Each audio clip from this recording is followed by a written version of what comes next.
That night, in front of the entire family gathering, my mother yanked my hair down onto the chair while my father revved up the electric clippers to trim me into a proper adult, and my aunt burst out laughing. About time. But what they didn't know was that I could see the phones recording everything, and I'd been collecting evidence for months.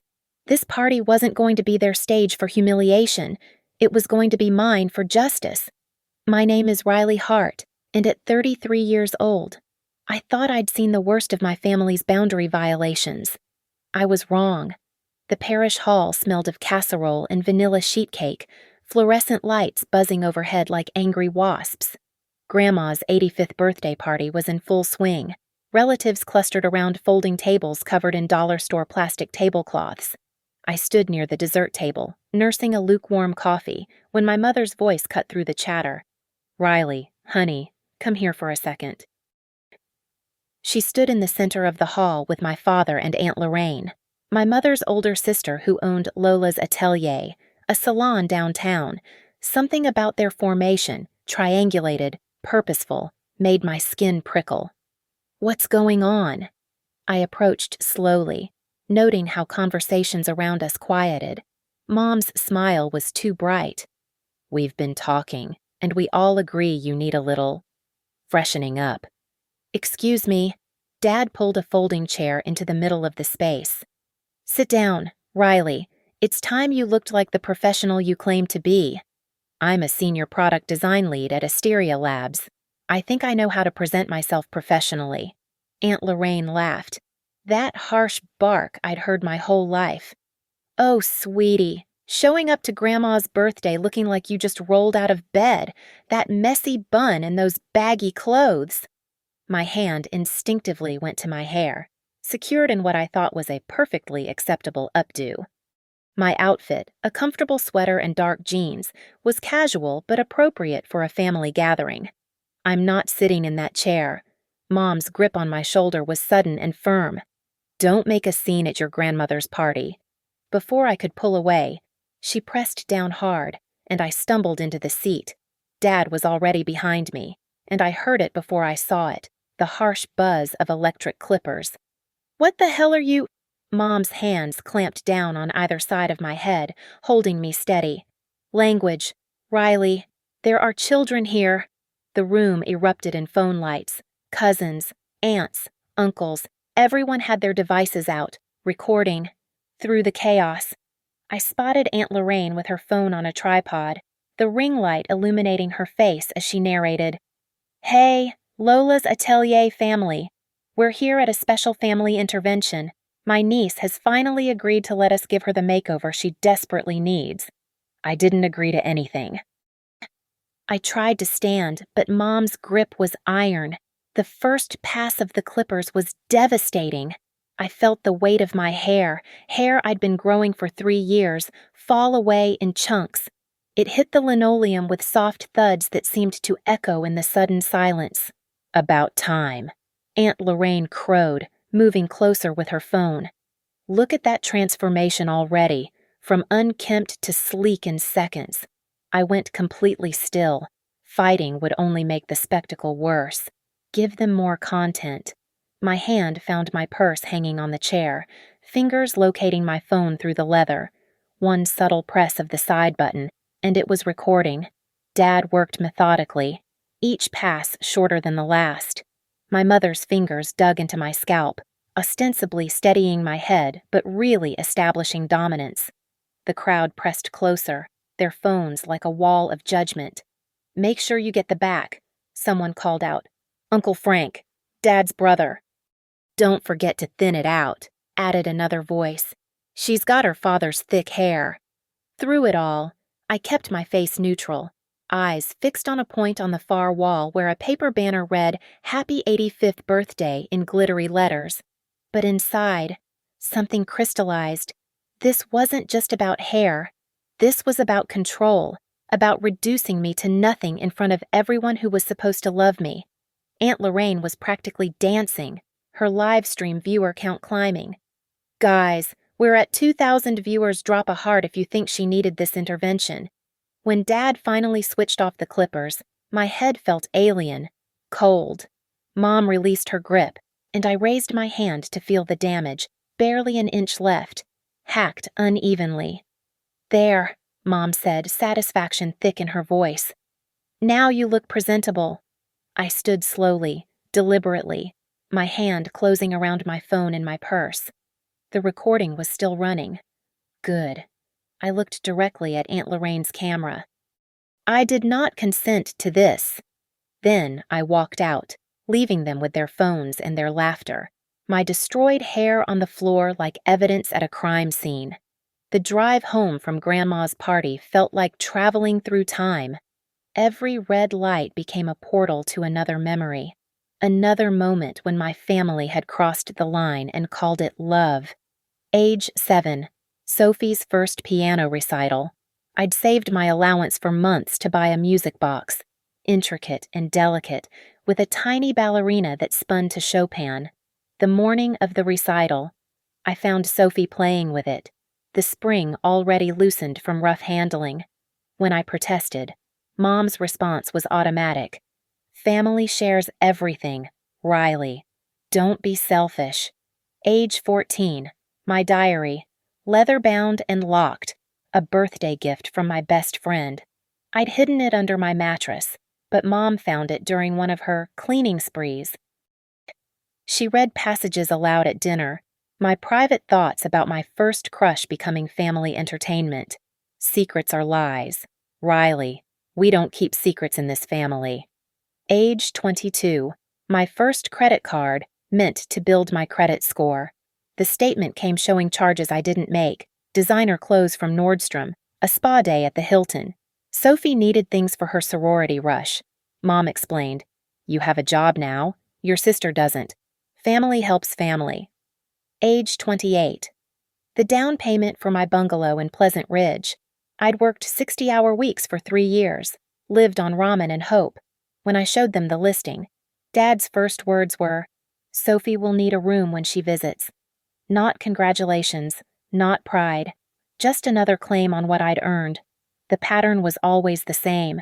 Take, justify, gaslight. If I protested, I was selfish. If I set boundaries, I was cold. If I said no, I was abandoning family values. My phone buzzed on the passenger seat. Sophie's text. Mom says you stormed out dramatically. Very mature. Sis. Another buzz. A notification from Instagram. Lola's Atelier tagged you in a live video. At a stoplight. I opened it against my better judgment. The viewer count was at 15,000.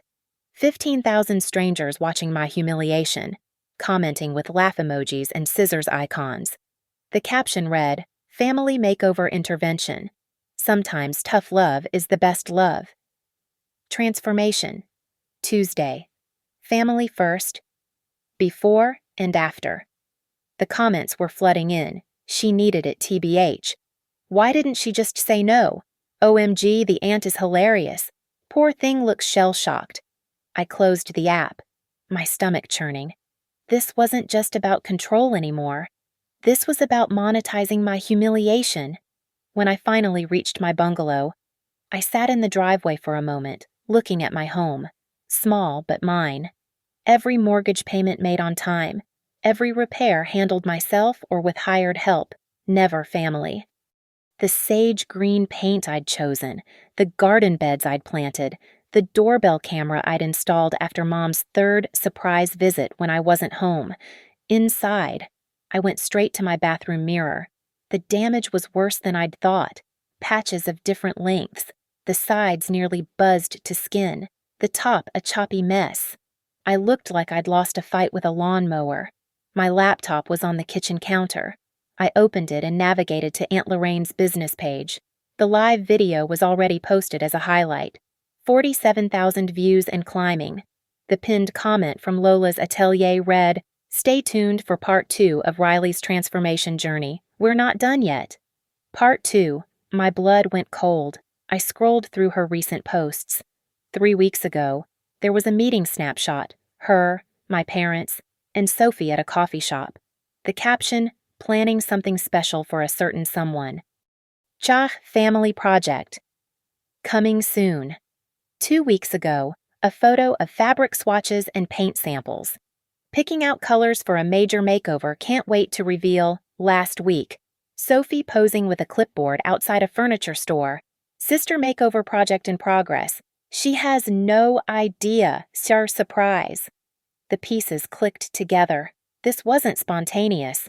They'd been planning this for weeks, maybe months. The hair was just the beginning. I went to my filing cabinet and pulled out my important documents. Birth certificate, social security card, passport, house deed. Everything was there, but the birth certificate had been handled recently, the edges slightly bent in a way they hadn't been before. My spare key was missing from its hiding spot under the fake rock by the back door, the one Mom had borrowed 6 months ago for an emergency and promised to return. I thought about all the times Aunt Lorraine had visited recently, measuring my windows for fun, taking photos of my rooms for inspiration, asking about my work schedule, just curious about your routine. They weren't planning a makeover. They were planning a takeover. Monday morning came with evidence of invasion. The scratches around my front door lock were subtle but unmistakable. Fresh metal shavings in the keyhole. Tiny gouges where someone had been impatient with their work. I'd left for Asteria Labs at 7:30 a.m., returned at 6:15 p.m., and in those hours, someone had tried to enter my home. Inside, nothing was obviously disturbed, but I knew my space like my own heartbeat. The kitchen counter held a furniture catalog from Restoration Hardware, deliberately placed where I'd see it. Post-it notes in Aunt Lorraine's handwriting marked pages, perfect for the living room, and this would brighten everything. In my home office, my filing cabinet's second drawer was slightly ajar. I always locked it. Always. The lock wasn't broken, which meant someone had a key or had picked it. My stomach turned as I rifled through. Tax returns, work contracts, insurance papers. Everything was there but repositioned, photographed maybe. The basement door was open 2 inches. I never left it open. Down there, 5 gallons of Benjamin Moore paint in accessible beige sat against the wall. The receipt taped to one can was dated 3 days ago, paid for with a credit card ending in digits I didn't recognize. My doorbell camera app chimed. Mr. McKay from next door was at my porch, his weathered face creased with concern. Riley, glad you're home. He glanced around nervously. Wanted to tell you something strange. Around noon, your parents and that aunt of yours were here with some kind of measuring tape. They were checking your windows, walking around the property. When I asked if you knew they were here, your mom said you'd asked them to help with renovations. I didn't. Figured as much. That's why I called the non-emergency police line. Told them suspicious persons were casing a house. They left pretty quick after the patrol car drove by. I thanked him, my mind racing. After he left, I went through every room methodically.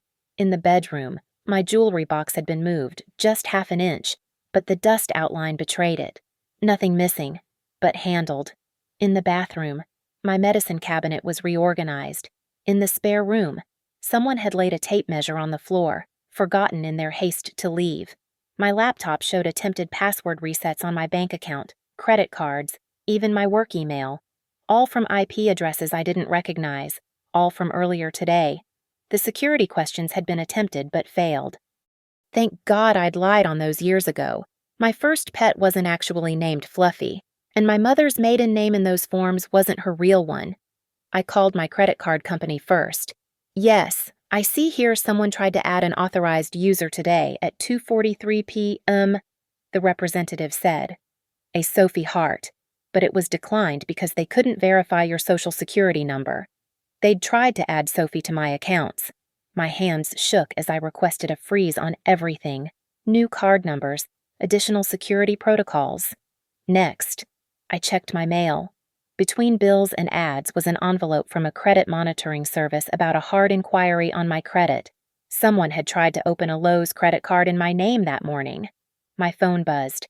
A text from Sophie with a selfie in my living room. My living room, from earlier today. Measuring for surprises. You're going to love what we have planned. The violation of it burned. They'd been in my space, touched my things, attempted to access my finances, and were bragging about it.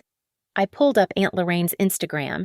Her latest post showed my house from the street with the caption, "Big changes coming to this little bungalow." Sometimes family has to step in when someone can't see their own potential. Flip. This house. Family intervention. Before and after.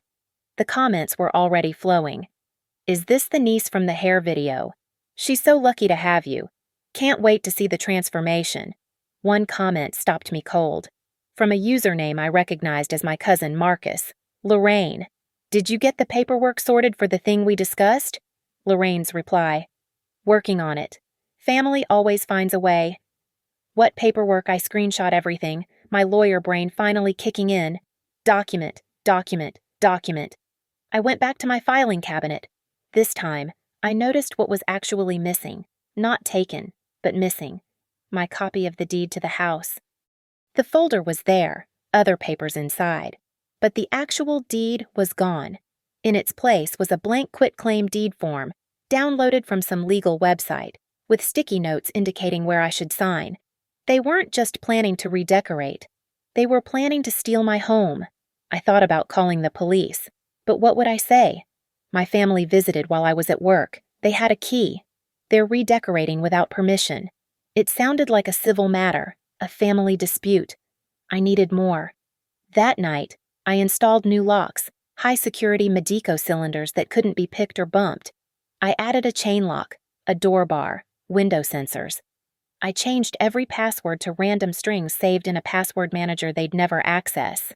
I put fraud alerts on my credit, locked down my social media, and started a detailed log of every incident, every violation, every piece of evidence. They wanted to play fine, but they'd forgotten something crucial about me. I'd spent 33 years learning exactly who they were. Now it was time to show them who I'd become. The law office of Maeve Porter sat on 4th Street downtown, a converted Victorian with modern security and old-world gravitas. I'd found her through a colleague whose messy divorce she'd handled with surgical precision.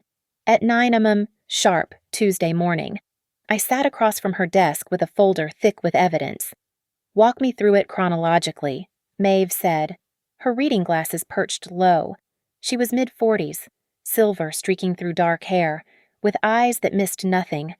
I laid out everything: the forced haircut, the livestream monetization, the break-in attempts, the identity theft, the quitclaim deed. She took notes in shorthand, occasionally asking for clarification. Show me the video. I pulled up Aunt Lorraine's Instagram. We watched my humiliation in silence. Maeve's jaw tightened when my mother grabbed my head, her pen scratching furiously when the viewer count appeared. That's assault, she said flatly. Battery, technically. Also violation of personality rights, intentional infliction of emotional distress. And if she's monetizing it, commercial appropriation of likeness without consent. What about my house? The attempted identity theft and the quitclaim deed suggest conspiracy to commit fraud. The breaking and entering is criminal. Have you filed a police report? Not yet. I wasn't sure they'd take it seriously. Maeve picked up her phone. Detective Ruiz. It's Maeve Porter. I have a client with a documented case of assault, battery, breaking and entering, attempted identity theft, and conspiracy to commit property fraud. Can you meet with us today? An hour later, Detective Hector Ruiz sat in Maeve's conference room, reviewing everything. He was younger than I'd expected, maybe 35, with careful eyes and a methodical manner. The video alone gives us assault charges, he said. The attempted credit fraud is federal. The B&E with the locksmith marks and your neighbor's testimony. That's solid.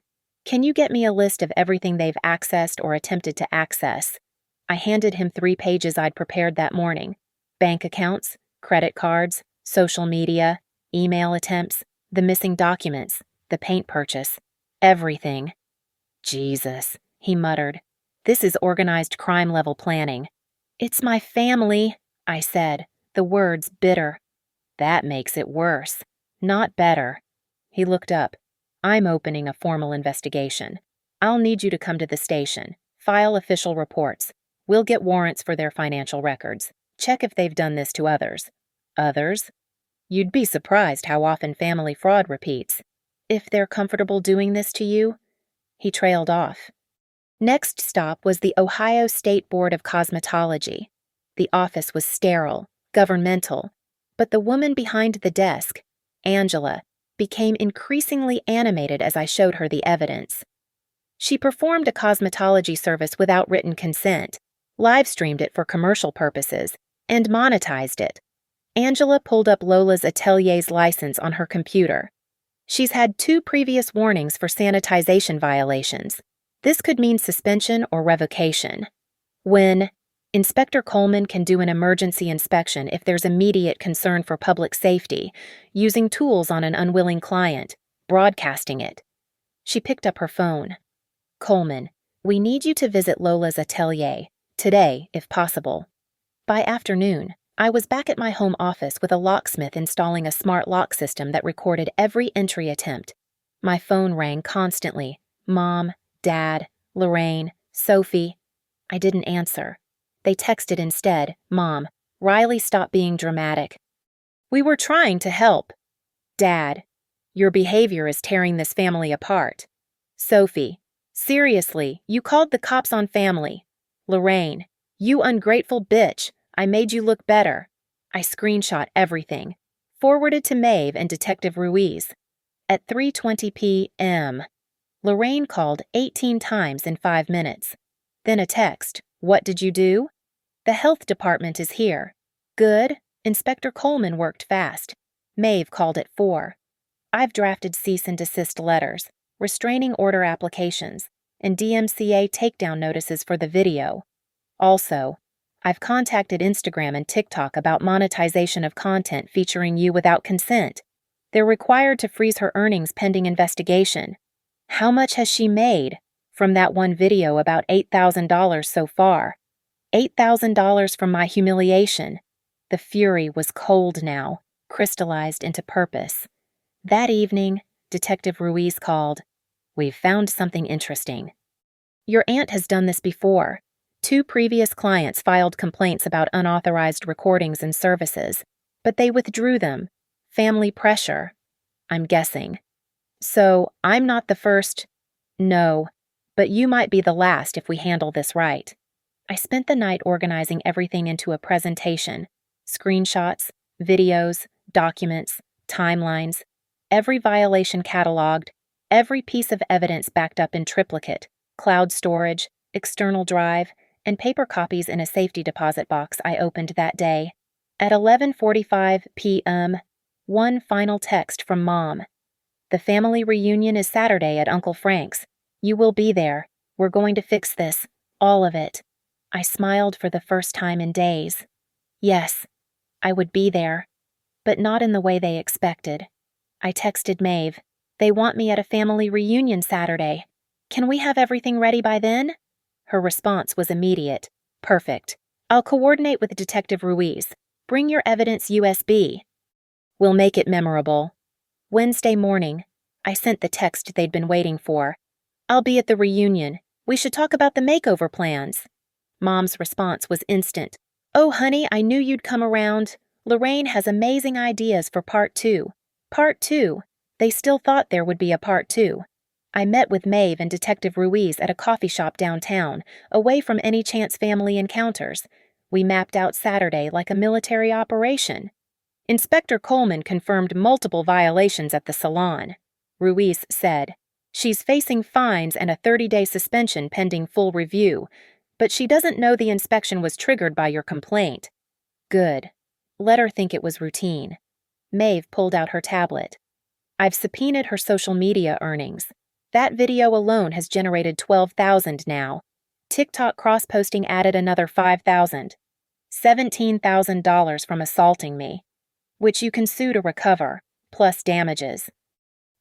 Maeve pulled up Uncle Frank's address. His backyard has that projection set up for movie nights. Right. Every family gathering. He's proud of that system. Perfect. She showed me a USB drive. Everything goes on here. The audio of them planning to take your house, the video of the assault, the screenshots of the quitclaim deed, all of it. We'll need maybe 10 minutes of projection time. Ruiz added. I'll have 2 officers nearby, but not visible. Inspector Coleman will hit the salon at exactly 2 p. Saturday, right when the reunion starts. Your aunt will get the suspension notice during the party. What about the criminal charges? Once she's at the reunion, we serve papers: assault, battery, fraud, conspiracy. Your parents, too, for the breaking and entering. He paused. You sure about this? Once we start, there's no going back. They crossed that line when they put scissors to my head. Thursday, I played the part. I responded to Sophie's text about outfit coordination. Sure, what should I wear? Her response was gleeful. Something that won't matter if it gets messed up. So they planned to do it again, in front of everyone. Again. I contacted my company's IT department about a special presentation need. Jake from tech support was happy to help, especially after I explained it was for exposing fraud. You want it to autoplay when the USB is inserted? He asked. Exactly. No clicking needed, just plug and play. Give me 2 hours. While Jake worked his magic, I drove to Uncle Frank's neighborhood. His house backed onto a park, with the projection wall visible from the street. I timed the walk from the street to the backyard gate, 45 seconds. From the gate to the projection area, another 20 seconds. That evening, Aunt Lorraine posted on Instagram, getting ready for an epic family reunion makeover. Part 2 is going to be even better than Part 1. Family makeover. Transformation continues. Surprise, Saturday. The comments flooded in. Her followers were hungry for more content, more drama, more of my humiliation. Friday afternoon. Everything was ready.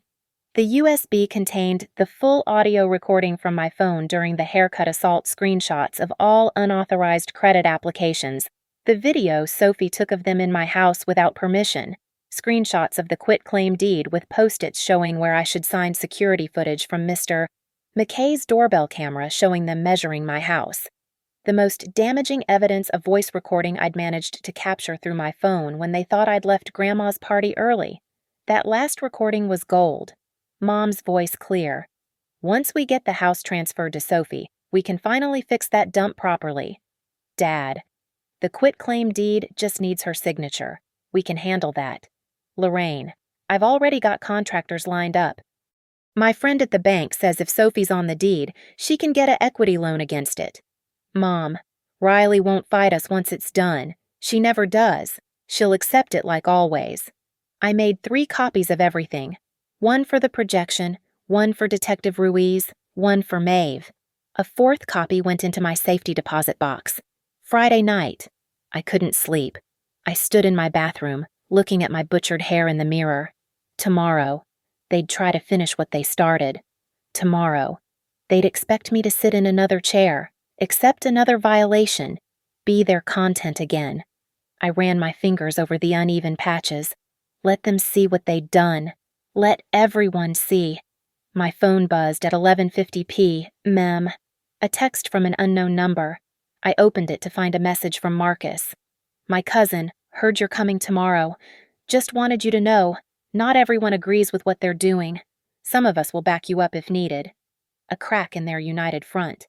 I responded, thank you. Just stay clear when things get intense. Planning something. Justice. Saturday morning arrived gray and humid. Storms forecast for late afternoon. Fitting weather for what was coming.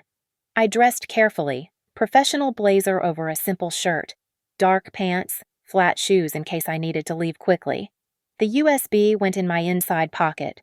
My phone was fully charged, recording app ready. At noon, Maeve texted, papers ready, Ruiz in position, Coleman en route to salon. At 12:30, Mom called. Where are you? Everyone's gathering. On my way, I said, starting my car. Wouldn't miss it for the world. The trap was set. They wanted a show. They were about to get one they'd never forget. Uncle Frank's backyard was already crowded when I arrived at 1:45 p.m. The projection screen stood at the far end, its white surface waiting. Relatives clustered around picnic tables loaded with potato salad and coleslaw, the smell of grilling burgers heavy in the humid air. Riley. Mom's voice cut across the chatter. She stood near the center of the yard with Dad and Aunt Lorraine, who was setting up her ring light and tripod. Again, I walked over slowly, noting positions. Sophie stood to the side with her phone ready. Several cousins already had their cameras out. They'd coordinated this. "So glad you came to your senses," Mom said, pulling me into a hug that felt like a restraint hold.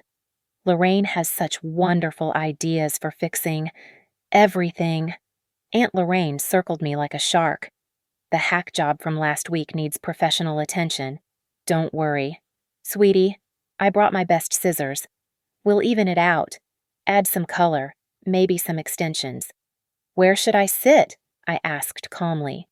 They exchanged glances, surprised by my compliance. Dad was already dragging a chair to the center of the yard, positioning it where everyone could see. The projection screen loomed behind it like a backdrop. "Perfect lighting here," Lorraine said, adjusting her tripod. "Followers, we're live part 2 of the family makeover intervention." I sat down. Mom's hands immediately went to my shoulders. "Actually," I said, standing back up, "before we start, I have something to share. Uncle Frank, can I use your projection system? I put together a little presentation about makeovers." Sure," Frank said, confused. "The laptop's already connected." I walked to the projection setup, pulled out the USB. "This won't take long." "Riley, what are you doing?" Dad's voice carried warning. "Just sharing some memories," I said, inserting the USB. The screen flickered to life. The first image was clear, Mom holding my head while Dad ran the clippers. The audio was crystal clear too, my protest, their dismissal. Lorraine's delighted, about time. The backyard went silent. "What the hell?" Lorraine started toward the laptop. "Don't touch it." My voice carried across the yard. "Everyone needs to see this." The next clip played. The audio from Grandma's party after I'd left Mom's voice. "Once we get the house transferred to Sophie, we can finally fix that dump properly." Dad: "The quitclaim deed just needs her signature. We can handle that." Lorraine: "I've already got contractors lined up. My friend at the bank says if Sophie's on the deed, she can get an equity loan against it." Gasps rippled through the crowd. Uncle Frank stepped forward. "What is this?" The screen changed to screenshots of the attempted credit fraud, each attempt time-stamped and documented. Then the security footage of them measuring my house, trespassing while I was at work. "You recorded us?" Mom's face was red with rage. "Like you recorded me?" I pulled out my phone, reading from it. "Ohio Revised Code, Section 2913.02, Theft by Deception. Section 2911.12, Breaking and Entering. Section 2903.13, Assault. Section 2921.113, Falsification of Documents." Aunt Lorraine's phone started ringing incessantly. She looked at the screen and paled. "The salon. They're shutting down the salon." 30-day suspension, I said. "Pending full investigation of unauthorized services and commercial exploitation of assault." The projection showed the next slide the quitclaim deed with post-it notes in their handwriting, explaining where I should sign to give away my house. That's not," Dad stammered. "Not what not conspiracy to commit fraud, not attempting to steal a $300,000 property." The back gate opened. Detective Ruiz walked in with another officer, badges visible. "No," Mom said. "No, you didn't. You wouldn't call the police on family." "Ms. Hart." Detective Ruiz addressed me formally. "Are these the individuals?" "Yes." Aunt Lorraine tried to move toward the house, but the second officer stepped into her path. "Lorraine Mitchell, you're being served with a criminal complaint for assault, battery, and commercial exploitation." He handed her the papers. "You're also under investigation for fraud." "This is insane!" She looked around wildly. It was just a haircut family helping family. The projection had moved to its final slide screenshots of her Instagram showing the $17,000 earned from my assault, with the caption she'd written, "Sometimes you have to force people to change their tough love." Maeve Porter walked through the gate next, her presence commanding despite her small stature. "Mr. and Mrs. Hart," she said to my parents, "you're being served with restraining orders and civil suits for breaking and entering, attempted identity theft, and conspiracy to commit fraud." Sophie finally spoke. "Riley, you're destroying our family." "No," I said, standing straighter. "I'm enforcing boundaries. For the first time in my life." The relatives were murmuring, phones out, but for once not recording. Or maybe they were, but not with laughter. Marcus caught my eye and nodded slightly. "You want to know what's destroying this family?" I addressed everyone now. The belief that being related means ownership. That family can take anything, violate any boundary, steal any dignity, and call it love. Mom tried once more. "Riley, please, we can talk about this. The time for talking was before you held me down, before you broke into my house, before you tried to steal my identity and my home." I pulled out the hair tie holding what was left of my hair. "Before you did this and laughed about it." The projection screen behind me still showed their own words, their own plans, their own crimes in black and white. "Anyone who wants to remain in my life will respect my boundaries from now on. Anyone who can't do that is no longer welcome in it." Thunder rumbled in the distance. The storm was coming, right on schedule. I reached into my jacket pocket and pulled out a small plastic bag. Inside were the chunks of my hair from last week's assault, preserved like evidence because that's exactly what they were. I'd gathered them from Grandma's parish hall floor when I'd returned alone the next day, the janitor letting me in with sympathetic eyes. The backyard was silent except for the distant thunder and the buzz of Lorraine's phone vibrating constantly, her salon staff, her clients, her world collapsing in real time. I walked directly to Aunt Lorraine, who stood frozen with the legal papers crumpling in her grip. Opening the bag, I pulled out the bundle of hair I'd tied with a black ribbon. My hair. The hair she'd stolen from me while live streaming to thousands. "This is yours now," I said, placing it in her trembling hand. "The only piece of me you're allowed to keep. Frame it. Burn it. I don't care. But this is the last part of me you'll ever touch." Her fingers closed around it automatically, the ribbon unfurling slightly. The ring light she'd set up for her Part 2 stream was still on, casting harsh shadows across her face. "You're ruining me," she whispered. "My business. My reputation. No. You ruined yourself the moment you monetized assault." I turned to my parents. "And you enabled it." Mom stepped forward, her composure cracking. "We're your parents. We have rights. No, you have responsibilities, which you've failed." I pulled out a printed sheet from my pocket. "This is a formal notice. You are no longer permitted on my property. You are not authorized to access any of my financial accounts, medical information, or personal documents. Any attempt to do so will result in immediate criminal prosecution." "You can't ban us from your life," Dad's voice broke slightly. "Watch me." I addressed the crowd of relatives, many still in shock. "Anyone who respects my boundaries is welcome in my life." "Anyone who doesn't—" I gestured to my parents and aunt. "This is what happens." Detective Ruiz stepped forward. "Ms. Mitchell, you'll need to come to the station for formal booking on the assault charges." "Booking?" Lorraine's voice pitched high. "You mean arrested for cutting my niece's hair? For assault, battery, and commercial exploitation of said assault," Ruiz clarified. "You have the right to remain silent." "This is insane." She spun toward the family. "You all saw it. It was just a haircut. Tell them." But the relatives were quiet, looking at the screen still showing her earnings from the video, the planning texts, the conspiracy laid bare. Sophie finally found her voice. "Riley, I'll lose my apartment if you don't help with rent anymore." I almost laughed. Even now, it was about what they could take. "I never agreed to pay your rent. Mom and Dad used my credit card without permission." Another crime, by the way. I looked at Detective Ruiz. "I have those fraudulent charges documented too." "We'll add it to the investigation," he said. Uncle Frank cleared his throat. I think everyone should leave. Party's over." But I wasn't done. I walked to the projection laptop and clicked to one final file, a video I'd recorded that morning in my bathroom mirror. My face appeared on the screen, my butchered hair visible in harsh morning light. "My name is Riley Hart," my recorded voice said. "What you're seeing is the result of assault by my family. They held me down, cut my hair against my will, live-streamed it, and profited from it. They've attempted to steal my home, my identity, and my dignity.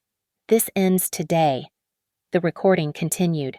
"To anyone watching who's been told that family can do whatever they want to you, that setting boundaries makes you selfish, that protecting yourself makes you cold, you're not wrong. They are. Family isn't a license to abuse." I closed the laptop.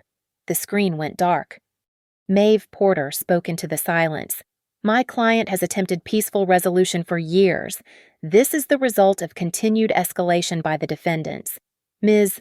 Hart is prepared to pursue both criminal and civil remedies to their full extent. Including," I added, looking directly at Lorraine, "a lawsuit for the full amount you earned from exploiting my assault, plus punitive damages. My attorney estimates that at roughly $200,000, given the commercial nature and malicious intent." Lorraine's legs gave out. She sank into the chair meant for my makeover, the legal papers scattering around her feet. $200,000, she gasped. Pain and suffering, lost wages from having to deal with this, therapy costs, legal fees, and punitive damages for commercial exploitation. Maeve's tone was clinical. "We have screenshot evidence of every cent you made, every comment you hearted laughing at Ms. Hart's distress, every post planning further violations." Mom grabbed Dad's arm. "We need to call our lawyer." "You should," I said. "You'll need one for the breaking and entering charges, the attempted identity theft, and the conspiracy to commit fraud. Oh, and the restraining order hearing is next Tuesday at 9 a.m. I picked up my bag, the USB still in my pocket, evidence preserved in triplicate. My locks are changed, my accounts are secured, my boundaries are set in stone and backed by law. Walking toward the gate, I paused once more. "You taught me that family shares everything. You were right. Today, I shared the truth." The first drops of rain started falling as I reached the gate, heavy and cold, behind me. Aunt Lorraine's sobs mixed with the sound of Miranda rights being read. The rain was coming down harder now, turning the backyard into chaos. Relatives scrambled for cover. The projection equipment was hastily covered with tarps. And in the middle of it all, Aunt Lorraine sat in that chair, the one meant for my continued humiliation, with Detective Ruiz standing beside her, reading the final words of her rights. "Do you understand these rights as I have read them to you?" She nodded mutely, mascara streaming down her cheeks in parallel black rivers. Detective Ruiz looked at my parents. "Mr. and Mrs. Hart, you'll need to come to the station as well for processing. You're not under arrest at this time, but there are formal statements to be given." "This is ridiculous," Dad muttered, but his bravado was gone, replaced by something I'd never seen before: fear. Maeve Porter stood under Uncle Frank's patio umbrella, completely composed. "Ms. Hart, shall we proceed with filing the civil suits Monday morning?" "Yes," I said clearly, so everyone could hear. Every single one. Sophie made one last desperate attempt. "Riley, please, think about what you're doing. We're family." I turned to face her fully. "Family doesn't mean what you think it means. Sophie, it never did." The second officer approached Lorraine with zip-tie restraints. "Ma'am, please stand and place your hands behind your back." "Restraints." Her voice cracked. "For a haircut. For assault. Ma'am." As they led her toward the gate, her phone, still mounted on its tripod, continued recording. The live stream was still running. Her followers were watching their influencer being arrested in real time. I wondered what the comments looked like now. The inspector's call must have been comprehensive because Lorraine's phone suddenly lit up with notification after notification. Email subjects flashed on the screen. Account suspended. Monetization under review. Terms of service violation. My accounts, she whispered. They're freezing everything. Platform policy, Maeve informed her. Using the service to broadcast criminal activity violates terms of service. All earnings are frozen pending investigation. Uncle Frank approached me cautiously, rain dripping from his baseball cap. Riley, I didn't know it was this bad. If I'd known what they were planning. You saw them assault me at Grandma's party, I said simply. You all did. And you laughed. He had no response to that. I pulled out my phone and opened my banking app. In 3 swift moves, I removed my parents and Sophie as emergency contacts on everything: insurance, medical, financial, all of it. The ties that bound us, that they'd used to strangle me, severed with digital precision. Mom called out as Detective Ruiz guided them toward their car. Riley, don't do this. We can work it out. No, I said, loud enough for everyone to hear. We can't. You had 33 years to treat me like a person instead of a resource. Time's up. The rain had turned the notebook pages of evidence at Lorraine's feet into pulp, ink bleeding into abstract patterns on the concrete. Fitting. Really. Their plans dissolving into nothing. Marcus approached with an umbrella, holding it over both of us. You need a ride. I drove myself, but thank you. I looked at him. For the warning text. For being decent. Family should protect each other, he said quietly. Not. He gestured at the chaos. This. As I walked to my car, I saw Mr. McKay standing on his porch next door, having watched the whole thing. He gave me a firm nod of approval. Good neighbors knew. They always knew. I sat in my driver's seat for a moment, watching through the rain-blurred windshield as the police car pulled away with Aunt Lorraine in the back. My parents stood in Uncle Frank's driveway, soaked and shrinking, their lawyer already on speakerphone. My phone buzzed, a text from a number I didn't recognize. Hi, Riley. This is Emma from college. I saw the live stream before it cut off. Are you okay? What you did was incredible. Standing up to family like that? You're brave. Then another. Riley, it's Jackson from work. Just saw what happened. If you need anything, I'm here. And another Ms. Hart. This is Amy Chen from Channel 9 News. We'd like to discuss your story about family assault and social media exploitation. I turned my phone to silent. The story was already spreading, viral in a different way than Lorraine had intended. I started my car and adjusted the rearview mirror.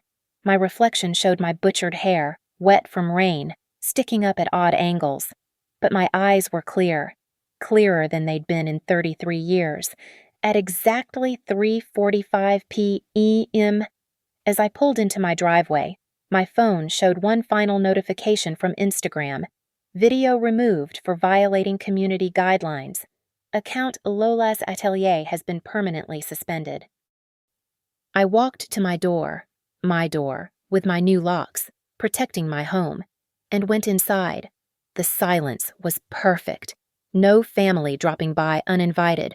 No guilt-laden phone calls. No theft disguised as sharing. Just me, my boundaries, and the law backing them up. I stood in my bathroom and looked at my destroyed hair one more time.